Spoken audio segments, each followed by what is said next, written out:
Welcome back to the channel. This is the Action Figure Grader, and we've got another Potpourri edition of vintage Star Wars items, plus one custom that I wanted to show you that sold on eBay. And we've got loose graded, loose complete figures, playsets, vehicles, and mint on cards. Really nice assortment. Everything sold in the last week or so. I'm filming this on November 12th for while I am away for the Thanksgiving holiday. So let's take a closer look, and I hope you enjoy it. I really appreciate those of you that watch the channel. And we're going to start off with something that is a little strange, I guess, but I think that there are enough of you that are out there trying to put together your own cobbled patchwork early bird set that I thought would be helpful anyway to see what the parts go for. And whenever I see these now, I try to include them because I've had Patreon supporters, I've had friends, collectors in the community that are putting together their own sets, and it's not often that you see just the box and just the inner tray, albeit with a chip in the inner tray, where they just sell those separately. And this is from a seller that is usually on Facebook for future reference. If you ever see anything from this seller, Get It Good, that is the Rebel Hideout on Facebook. And it's not like a group you need to join like with Rogue 5 Toys, which, by the way, if you're not on Rogue 5 Toys, make sure you join Rogue 5 Toys. Video description has the link to our Facebook group. Just answer the questions to join in. But Rebel Hideout is another one on Facebook, and occasionally he'll have items like this. And you can pay a lot less if you pay for it through Facebook or through PayPal goods and services, but it's not going to be eBay fees. And so Get It Good is the name of the seller on eBay. If you ever see anything on eBay from Get It Good, just go on Facebook and message him on the Rebel Hideout, and you can save some money. But this was just the inner tray, just the box, just the mailer box for $6.60 on that one. We have a couple of mint on cards here. I thought this was actually a pretty decent deal. This was a 12-back B Darth Vader, and priced pretty well. I feel like at $7.75. It looks like it's on the borderline between a 75. Never mind. I forgot about that little crease there. I looked at a lot of these, and then I put it together, and then I assembled the thumbnail, and then I forgot. So this one had that crease on the card. I forgot about that. So in general, though, pretty decent example for $7.75. I think it probably gets a 75 grade, maybe a 70 at worst case. But I think just looking at it, broadly speaking, I think it gets maybe a 70 or 75 for the card score, 80 for the blister, 80 for the figure. Good outside chance at a 75 grade overall for this 12B Darth Vader that sold for $7.75. This Walrus Man, very similar, maybe a little bit better condition because no creasing on the card other than in the upper right-hand corner that you can see right there, but pretty minor, really. Blister was in pretty decent shape overall, and obviously the figure's in pretty decent shape. This is the Pink Tusks Walrus Man, and this one was a 21 back. Listed for $7.95. The best offer accepted was $600, which I think was a good price. Very fair price for what that is. And a lot of those 21 backs have come down to earth, I've noticed lately, with the exception of Greedo. Any early Greedo continues to command big prices, has been my experience. But Walrus Man, Hammerhead especially, those two, Snaggletooth too, those Cantina creatures in general seem to have come down just a little bit. The Death Star droid's another one on the 21 back that has gotten a lot cheaper lately. Here was a Red Bar R5D4, and I thought this one was a very fair price, listed at $400, which if I had seen this, I would have sent this out to my Patreon supporters all day long. This is a pretty clean example, certainly not perfect. It's got a little bit of yellowing and staining to the sticker, but it's the harder to find Red Bar R5 listed at $400. We just saw an AFA 75 or 75 plus that sold for like $1,400 or $1,500 on eBay. And this one is maybe a little bit lower condition than that one. I would say a 70 plus or a 75 would be my guess on the grade. And the best offer accepted was $350, which I think is a very fair price, just given what Red Bar R5 D4s have done over the last year. They have not come down at price. whatsoever. Maybe in really rough condition, like maybe the last one we saw that had like a tear to the sticker. That one went super cheap, but it was really rough. This one is pretty good condition, and I think $350 was a great deal. I also did find one other sale for one in similar condition that sold a couple of weeks prior to this one. That one sold for $400. So that makes me feel pretty good that whoever bought this at $350 did a pretty good job there on the price. Here was that painted helmet Taiwan Boba Fett UKG 80%. That one did sell at 500 pounds, which is 657 US dollars. Again, a very fair price for what that was. It had a little bit of discoloration on the chest armor there, which brought it down. You could make an argument that it's a 75 versus an 80, but I think in general for a painted helmet Taiwan, that's about as good as it's going to be, I think, for a graded example. So I think that's a fair price there.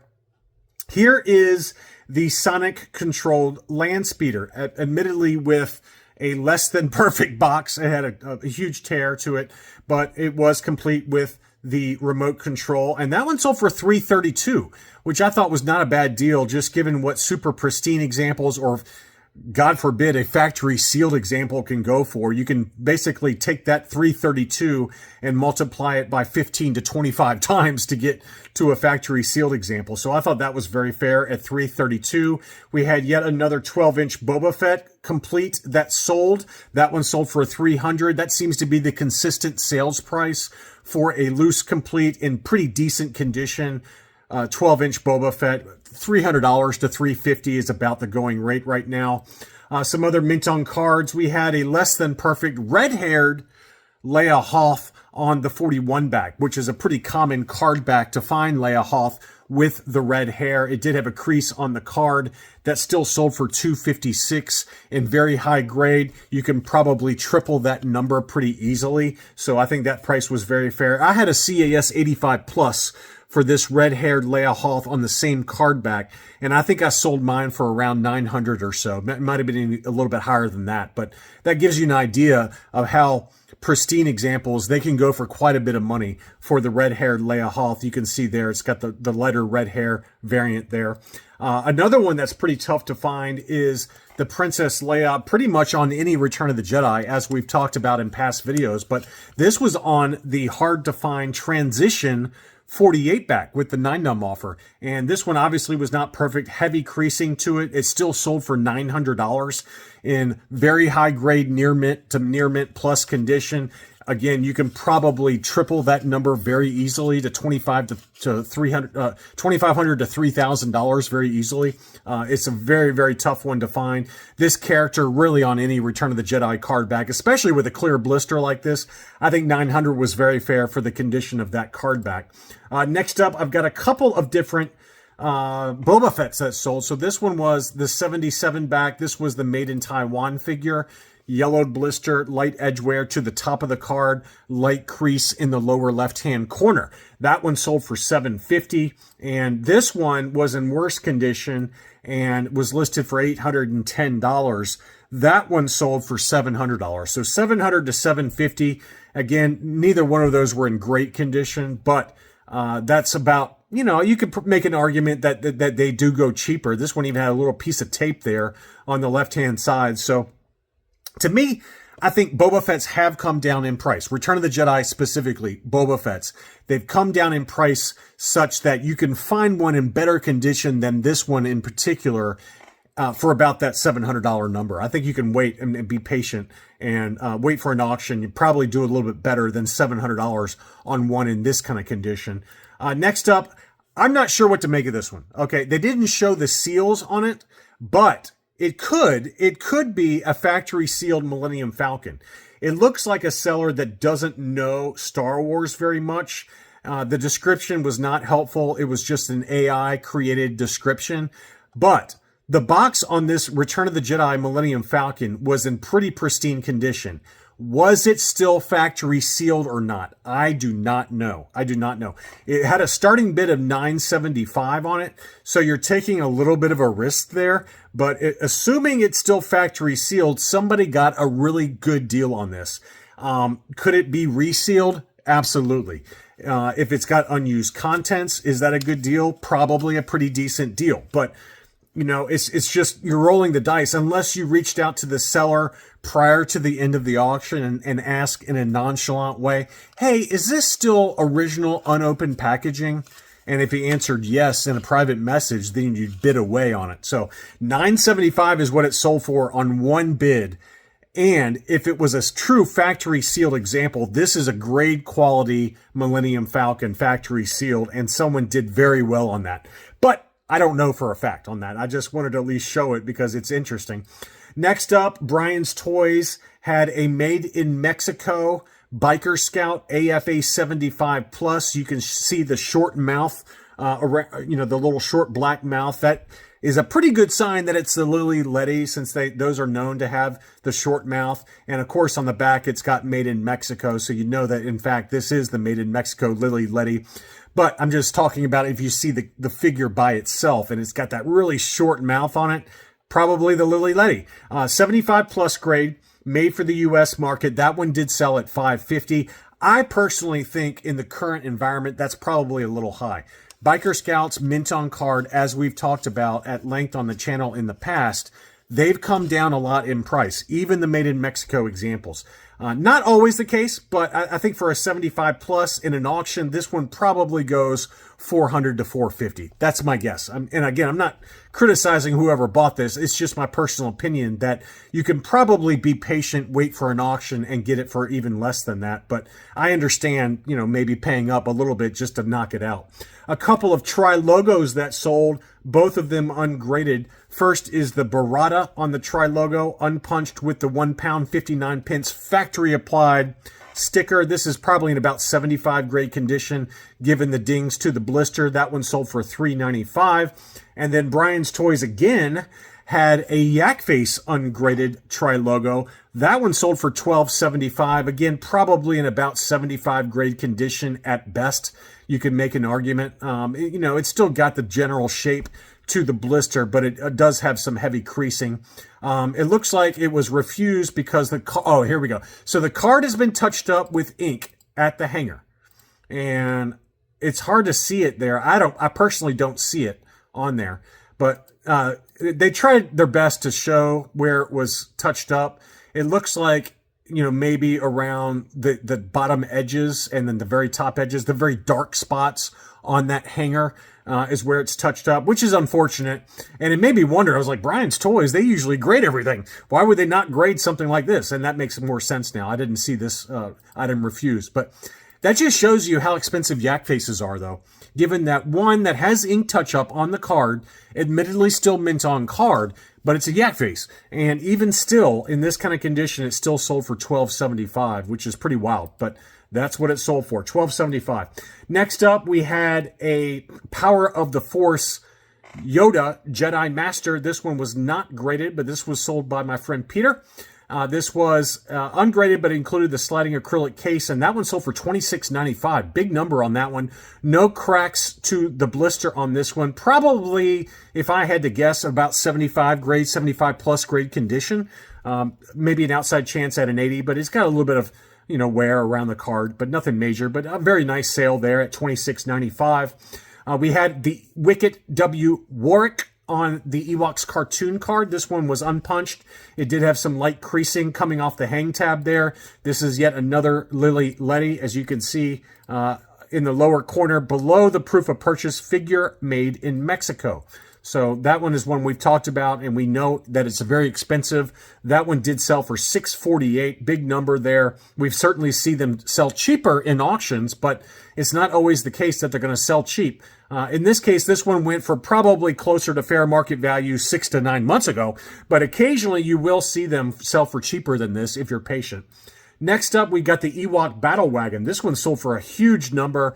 It was complete with the box and the planetary map. But it was listed down in Australia for 1,400 Australian, which is 913 US dollars. The best offer accepted was 1,300 Australian dollars. So about $100 off. Let's call that about 800 US dollars thereabouts. Which I would argue is probably in line with market, given that it was complete with all the paperwork. Specifically, I think it included the planetary map. Maybe it did not. I don't know. Let's see. Maybe. maybe this one doesn't include. I don't remember if the Ewok Battle Wagon included the planetary map. I know the droids A-Wing does, but maybe the Battle Wagon does not. I'm thinking Power of the Force versus, or the A-Wing versus the Ewok Battle Wagon. So I'm not positive if this one included it or not. But anyway, it was a very nice example. I would assume that what you see is what you get in this case. But I've seen just the Battle Wagon by itself without the box and the paperwork go for around that price of, let's call that $800. So I think that was a pretty fair price in general, maybe on the $100 off, plus or minus. Here is what I was thinking of with the Droids A-Wing. So I thought the Droids A-Wing did include the planetary map, but maybe I'm wrong on that. I don't know why I'm obsessed with that. I feel like I saw one that I included in this that included the planetary map, but maybe not. But this is the A-Wing, and this one had the applied stickers with the box and the instruction sheet. That one sold in an auction for $640. Look how white the A-Wing is on the bottom versus the top. So the top, you can see the yellowing. It's very faint, but there is some yellowing to the top of it. It probably came from displaying it, right? If you displayed these, without any kind of protection, the bottom will stay pretty white, and then the top will get slightly yellowed. So I thought that was an interesting kind of dichotomy there. It's like when I lay out in the sun down in Florida during our summer vacations. My entire front looks like this, very heavily yellowed, and then my back is bright white. It's just really bad. And my wife makes me get on my stomach to try and even things out. It never does. But this was a nice one, though. I mean, $640. I guess you can argue it's probably okay, just given that the box itself was in such clean condition. It also did have the inserts, too. So a pretty nice example there. Next up, we've got a Droids Boba Fett mint on card. Now, obviously, heavy creasing to the blister on this one. Even still in this condition, it's still sold for $3,000 in an auction. So lots of creasing, probably at best, what you want to call it, about a 60 or a 70 grade. I would probably lean towards about a 70, but it's in the ballpark of 60 to 70, just given the heavy creasing to it. But if you're on a budget, that's about as cheap as you're going to get for the Droids Boba Fett. That's one of the tougher ones to get in terms of price range. So $3,000 on 39 bids in that one. And then finally, I wanted to show this Droids custom. You've probably seen this elsewhere, but I believe there was a prototype of this particular vehicle called the White Witch that was never released. I don't know if any prototype still exists, but somebody who was enterprising came out with a custom that is super cool, that is based on the original prototype photos for this White Witch that was never released. And as a result, they're pretty expensive.